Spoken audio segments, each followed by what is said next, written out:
Joining us now is friend of the show, Super Bowl champion, part owner of the Royals, and investor in Throne Sport Coffee, which we got a shipment of today.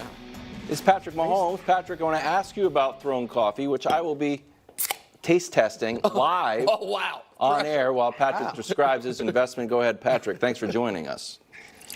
Yeah, no, it's called Throne Sport Coffee. It's actually, I'm a coffee drinker myself, and a guy named Michael Fideli came to me and had the idea of having a healthier, ready-to-drink coffee, and we were able to I was actually taste testing it for a year and a half ago now, and we came up with a great product that has either 1 or 8 grams of sugar, depending on the flavor, and amino acids, vitamin B, and 150 milligrams of natural caffeine. So something that I drink on a daily basis now, I can have a healthy version of it. It's now the official coffee of First Things First. Absolutely. And I got to listen, this isn't for you, Pat, but it goes great with a nicotine patch. I am wired right now. All right, listen.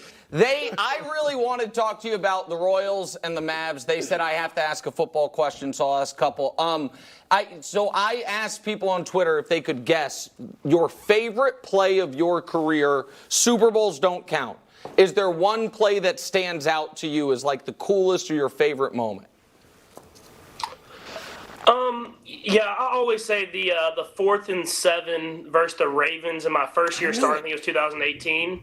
I was scrambling over to the right. Oh, y'all got it. I was scrambling over to the right, and I just threw it back to the middle of the field. I barely saw Tyreek, and then he comes back to the ball, makes that catch, and that was kind of that first year when I'm trying to prove myself, and to have that play in that moment was definitely a big one. And obviously you can see it was definitely not how the play was supposed to go, but we go on to win the game, and I think that kind of jump-started my career. Yeah, and it ended up being a huge one of the reasons that the Chiefs had the home field advantage through the AFC playoffs that year. Is there a quarterback who's the quarterback you watch that you enjoy watching the most? Like the guy when you're able to, you guys barely play on Sundays anymore, so when you're able to sit down on Sundays and watch, who's the quarterback you enjoy watching the most? There's a couple. I like watching Josh a lot. We play a lot of similar opponents. He plays a similar style of football that I do. And so I always watch what the Bills do and try to take from things that he does. I like watching C.J. Stroud a lot now, man. He's been out there and he's making plays happen. And then I would say probably Joe. Just guys, we play the same teams, and so watching him play definitely gives me some ideas of what we can do as an offense.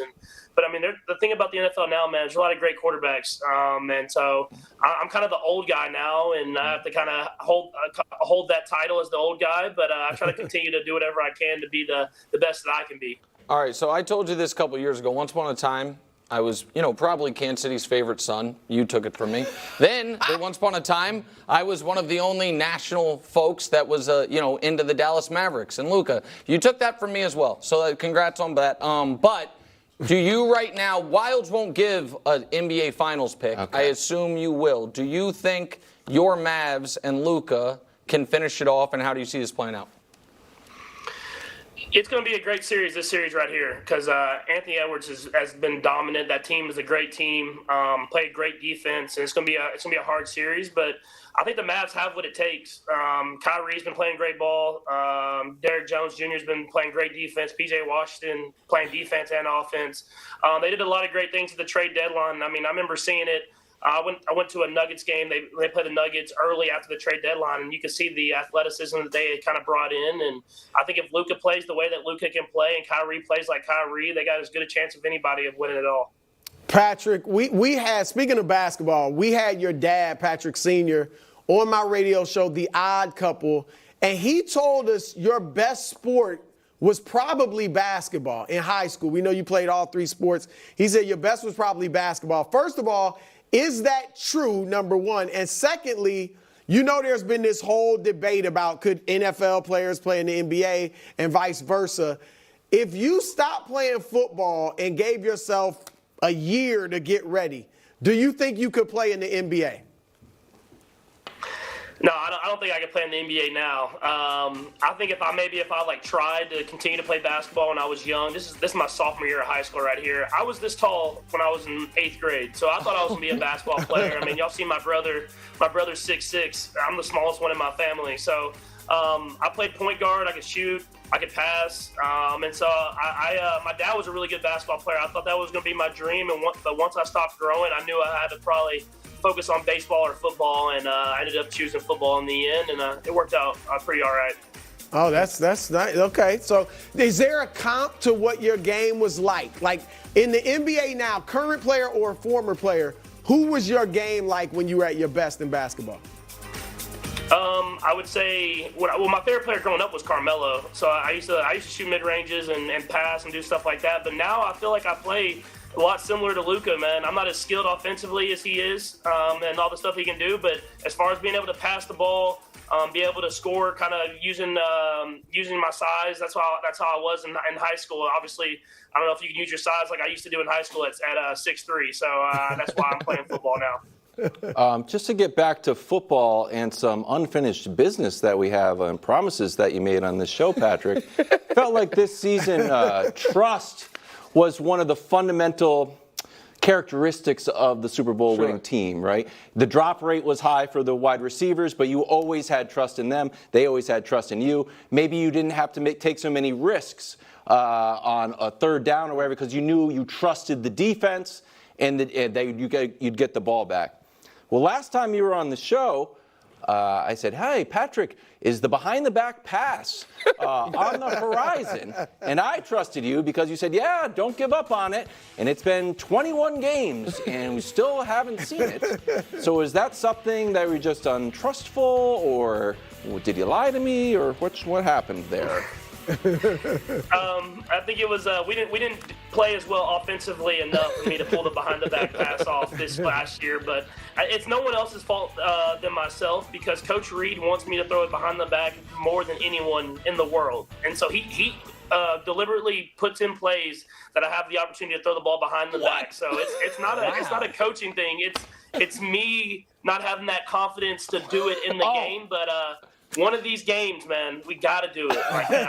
There's been too much hype on it.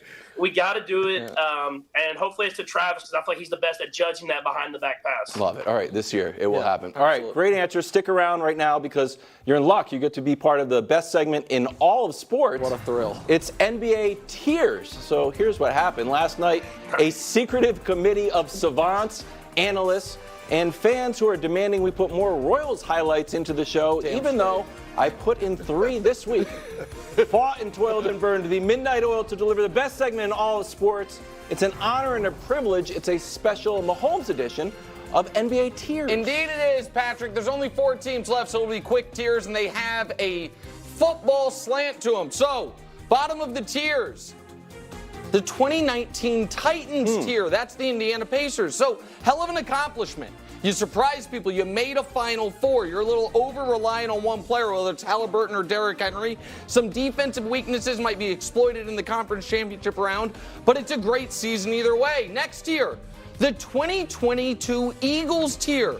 Best record in their sport for the Celtics, but in an inferior conference. There were some questions. They glide all the way to the championship game, but questions about the opponents along the way, the Giants, and then an injured Brock Purdy, of course, for the Eagles. For the Celtics, some injuries on their own. And then they get cracked in, of course, that championship round, which brings us to the Timberwolves, which are the 2020 Buffalo Bills tier.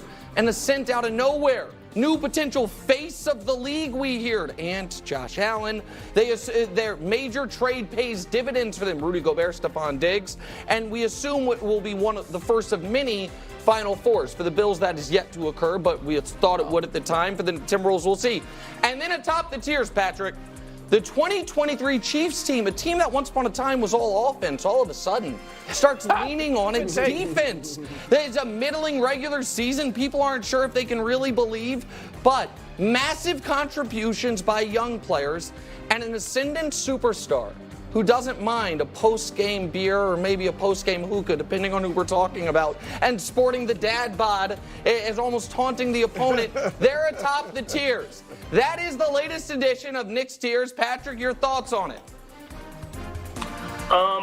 Yeah, you're surprising me, so I'm just going to give my instant reaction thoughts here. I would change the 2023 Chiefs to the 2019 Chiefs. If you remember, that defense kind of came on at the end of the season. It made a lot of timely stops in timely fashions, and that's what kind of got us over the edge. and I was still young, hadn't won my first championship yet, and that could be Luka. So I think the 2019 Chiefs would be better than the 2023 Chiefs. You know what? I got to say, for the first time in the history, you're right. I mean, the Tiers were wrong. I mean, the Tiers were usually, I tell you why they're right. But you know what? You're right. That would have been a better example. It just flatly would have been better. I should have done it. Yeah, that's correct. Patrick, as much as I respect your fandom of the Mavericks, you grew up down there, I am moving the Timberwolves to the top. And I sensed a tad bit of trepidation in your voice when you were talking earlier about this matchup. Anthony Edwards has to scare you a little bit, so I'm picking him to lead the Timberwolves to the championship this year. That's great.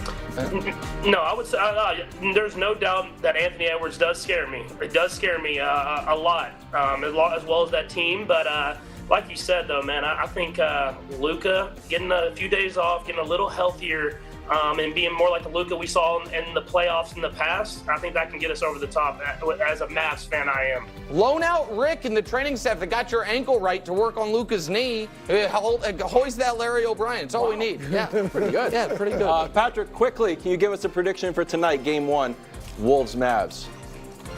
Oh, we'll lose tonight, for sure. That's just how the Mavs do. I've told everybody in the locker room that we will lose tonight.